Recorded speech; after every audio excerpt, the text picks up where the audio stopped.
This is Journeys with Trevor Jang.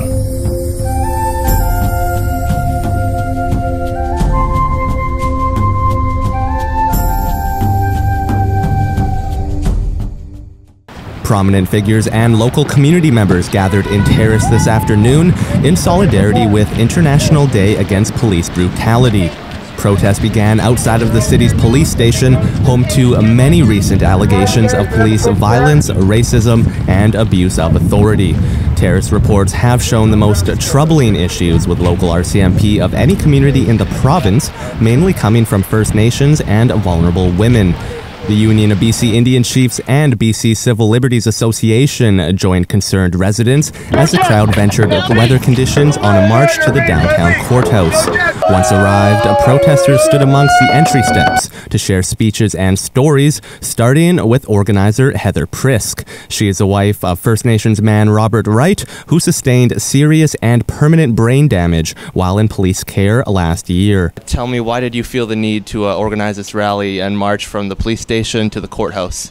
Well, my husband was injured last year while in police custody, Robert Wright, and I just have a hard time just sitting there and doing nothing, and I want to be part of the solution, and I want to be that voice that speaks up for the people.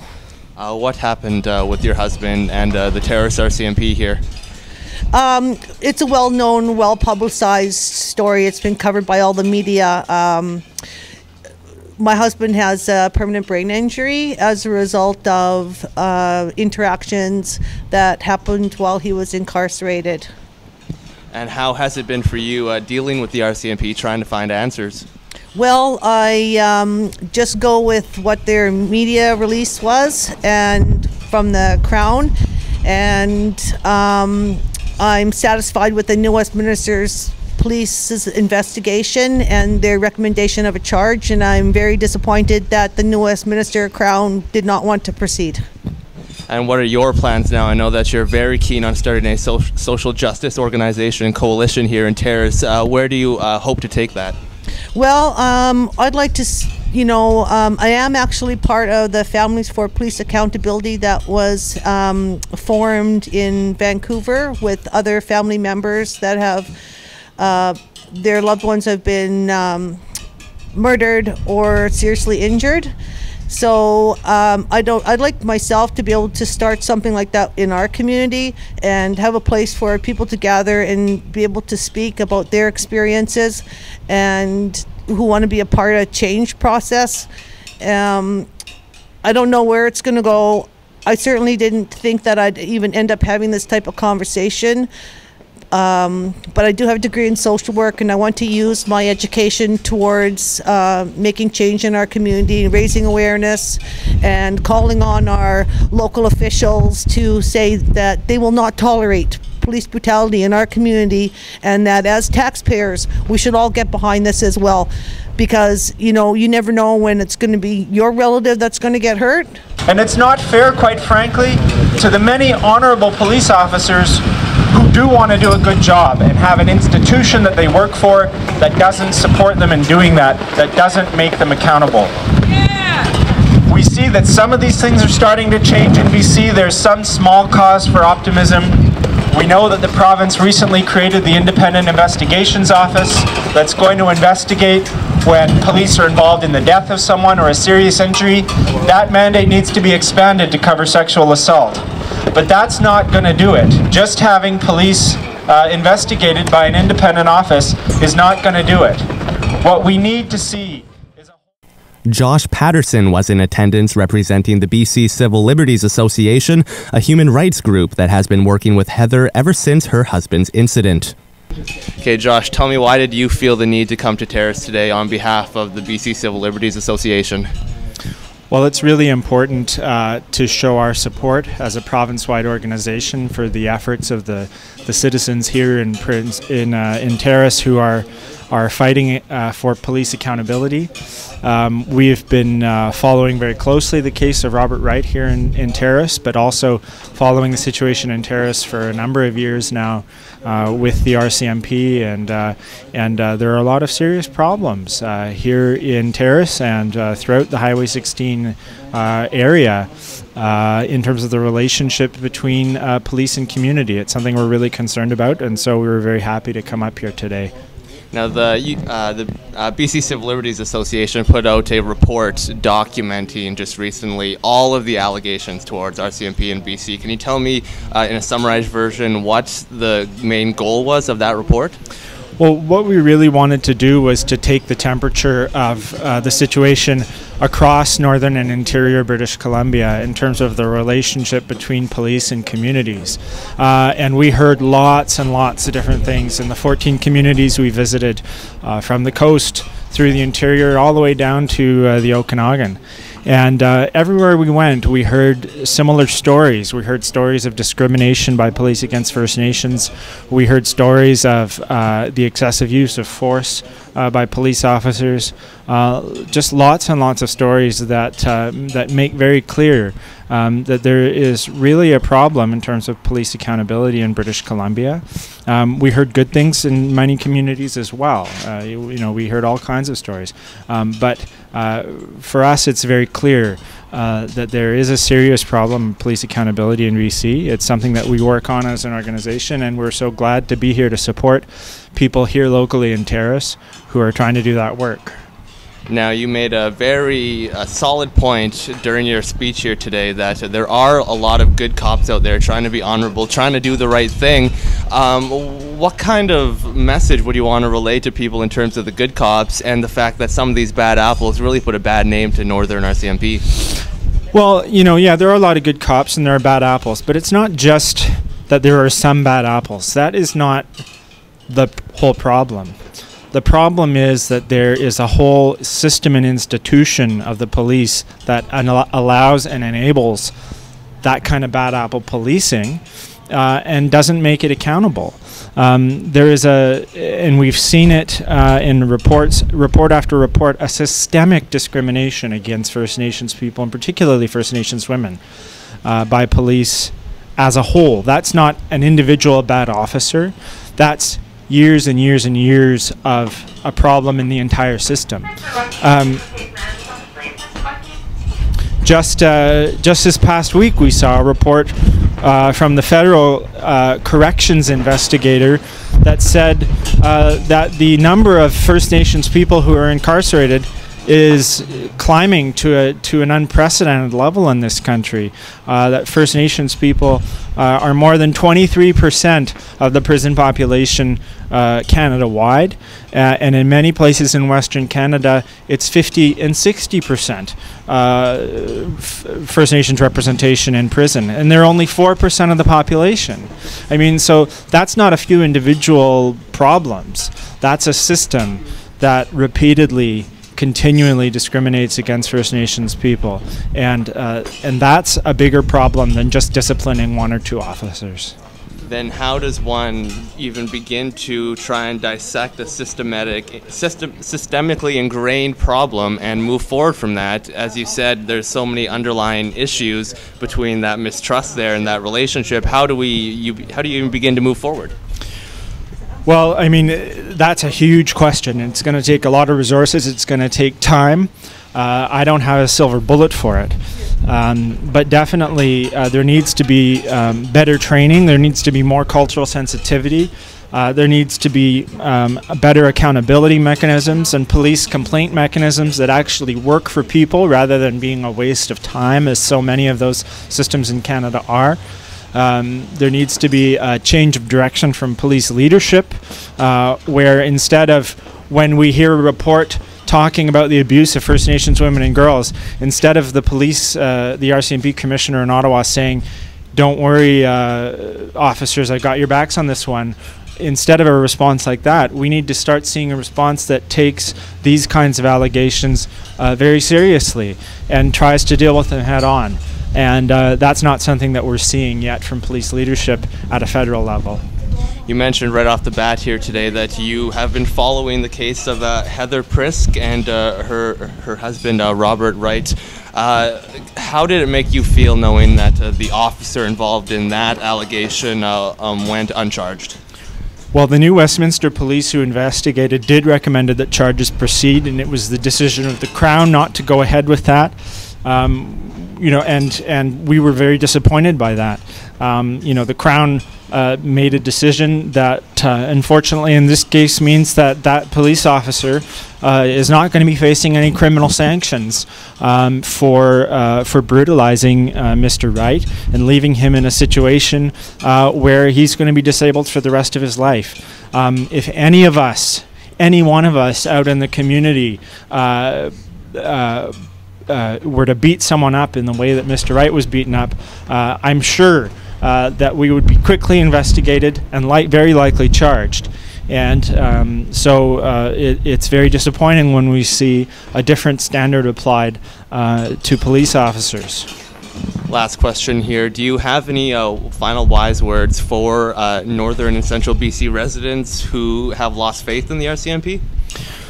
Well, all I can say is that that's a problem that's that we see province-wide, whether in the south or the north or in the interior, on the island, and I don't necessarily have any words of wisdom. All I can say is that we all need to work together to try and impress upon our political leaders to make sure that we have a system that we can all trust, and that's going to take time, and it's going to take us all working together, like the people that we saw marching on the streets of Terrace today, working together themselves to make a better community.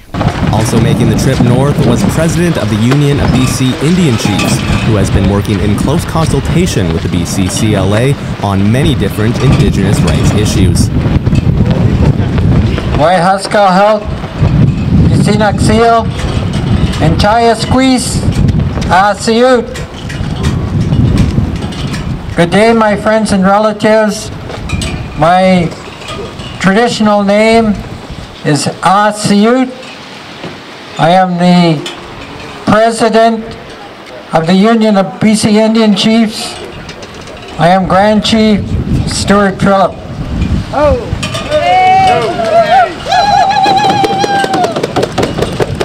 I want to begin by acknowledging the Tsimshian people. I want to thank Heather for the kind invitation to come up here, enjoy the beautiful sunshine.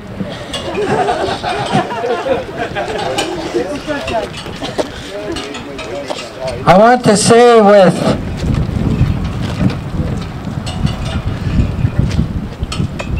all sincerity, it was indeed an honor to be with you here today, to march with you through downtown Terrace. I've come a long ways to stand in solidarity with each and every one of you, with your families, because this is a very serious issue. It's a very important issue, and we all, for the sake of our families and our communities, have a duty and an obligation to stand up to the injustices represented by the abuse of authority, by the actions that represent the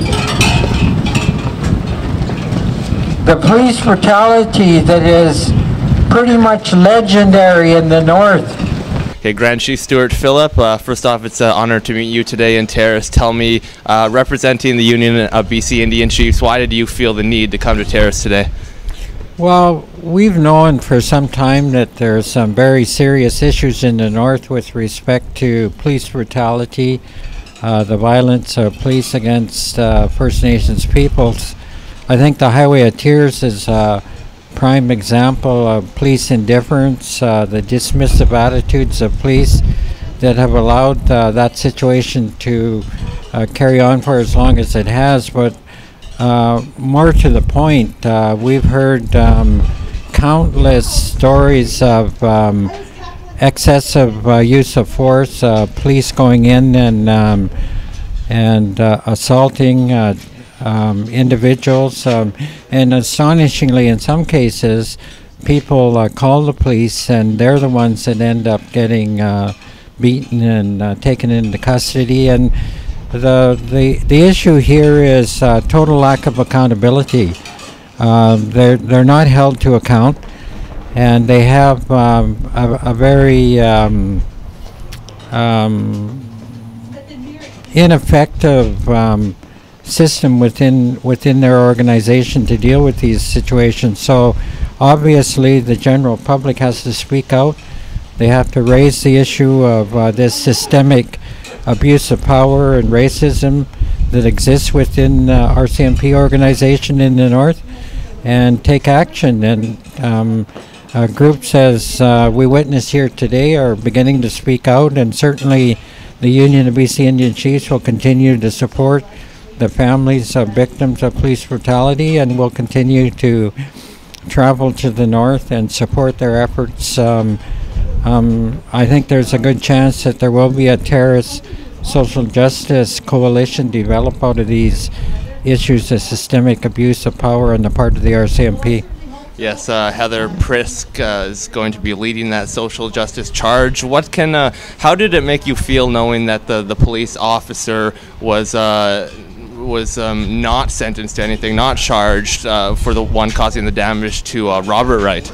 Well, I think it's absolutely outrageous. It's infuriating to know that there were recommendations made through the investigation for charges to be brought, yet the organization in its arrogance decided to just completely ignore those recommendations.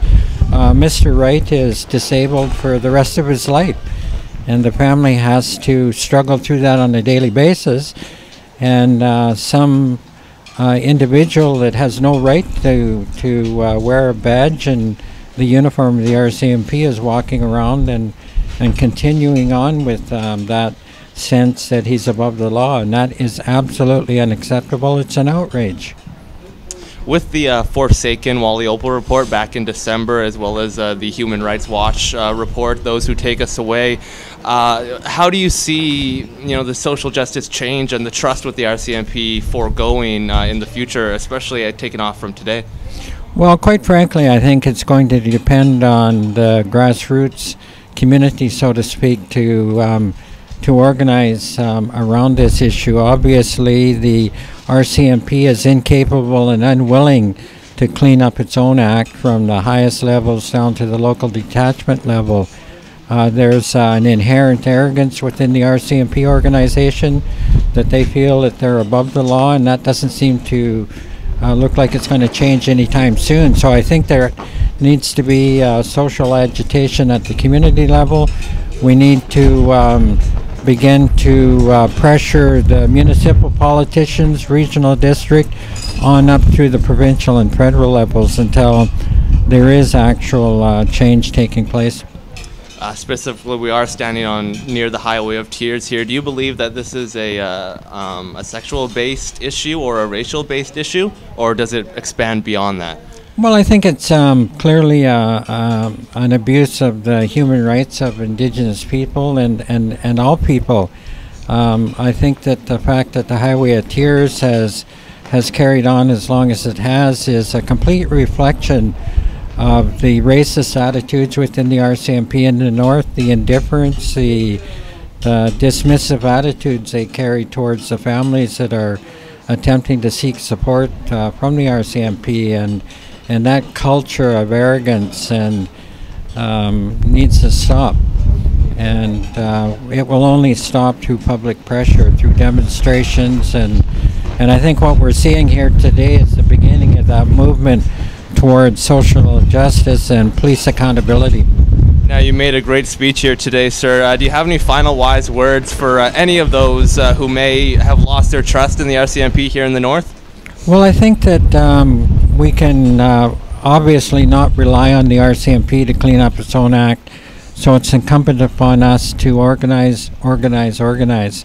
And certainly the Union of BC Indian Chiefs is more than willing to support those efforts and provide what support and resources we can to ensure that those coalitions begin to take shape and hold the criminal justice branch to account. Looking ahead to the awaiting challenges, Heather Prisk and her family will never be the same following Robert's fateful night with the Terrace RCMP.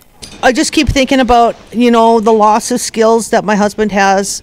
Like he was a great fisherman and cut wood for his family, and our whole family's been negatively impacted by this because my husband contributed a lot to the well-being of Zelders.